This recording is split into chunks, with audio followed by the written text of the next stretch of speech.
My name is Jennifer Ferris. I live in Victoria, British Columbia, the traditional lands of the Coast Salish people and the Lekwungen speaking people.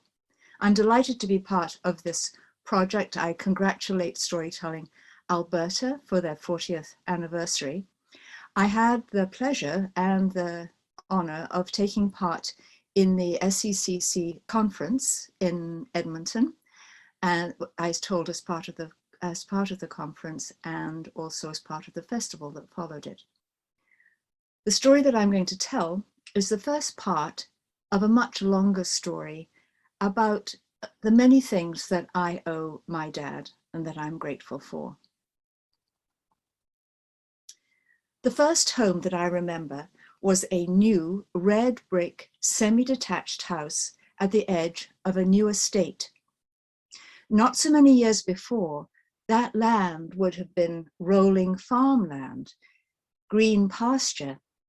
But with the prosperity of the 1950s and the baby boom, families needed a place to live. We moved into our house on Firs Hill Road. Every Sunday afternoon, my dad and I would go for a walk, turn left out of our house, down Firs Hill Road, across a main busy artery, and then along a country lane. To my left was a long wrought iron fence. I would push my 4-year-old face through the bars of the fence and gaze across a huge green field. Every Sunday, I would ask my dad to read the sign above our head, Home of Rest for Working Horses, established 1886. In the 1950s, horses were still employed on the streets of London and many of the towns in the south of England where I lived. The great big cart horses that pulled the drays heavy with big barrels of beer, taking them from the breweries to the pubs.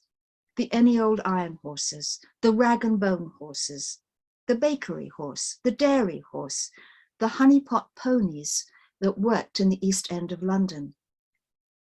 These animals worked 51 weeks a year, and for one glorious week, they were sent to the Home of Rest for Working Horses. They stayed in clean stalls, fresh straw on the ground, good grain to eat. Every morning, the doors of their stalls were opened and they were allowed to wander free. I noticed that most of the animals paired up and made friends. And so the two horses would run around the field, galloping, the wind in their manes and their tails, or perhaps slowly munch the green grass that grew along the fence. At the far end of the meadow, there was a stream, and along the banks of the stream, beautiful willow trees. Some of the horses would stand, nose to tail, absolutely still in the shade of the willow trees.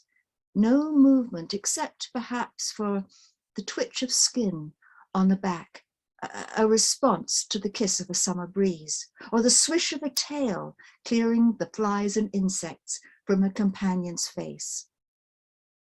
At the end of the week, the horses, the ponies, the donkeys went back to work, but a few always stayed. It was easy to pick them out.